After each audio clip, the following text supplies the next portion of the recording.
უცებ ამერიკის შეერთებულმა შტატებმა აღმოაჩინა ერთხელ ეს მოხდა პანდემიის მერე, აი გლობალური მიწოდების ჯაჭვები რომ მოირღვარო, არა თელ რიგ კრიტიკულ ასე ვთქვათ ინფრასტრუქტურის მიმართულებით არის მთლიანად ჩინეთზე დამოკიდებული. მაგალითად ეს ფარმაცევტიაში გამოჩნდა ძალიან ელემენტარულ პანდემიის პირობებში მთელი რიგი ანტიბიოტიკები და მთელი რიგი წამლები, რომლებიც აი განსაკუთრებული საჭიროებების პაციენტებს ჭირდება, აი განსაკუთრებული დაავადებები რო აქვს რაღაც ან იშვიათი.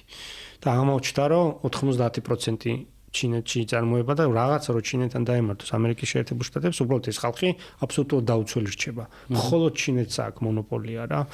და როგორ მივიდნენ აქამდე, ხა ეს ეკონომიკური თემა არის, ჩვენ ვახსენეთ გაკურთ რა ეს გადარტვირთვის მე, ხო, ჩინეთთან ამერიკის ურთიერთობის და მისი შემოშვებით ამ საერთაშორისო ორგანიზაციაში დაშენება.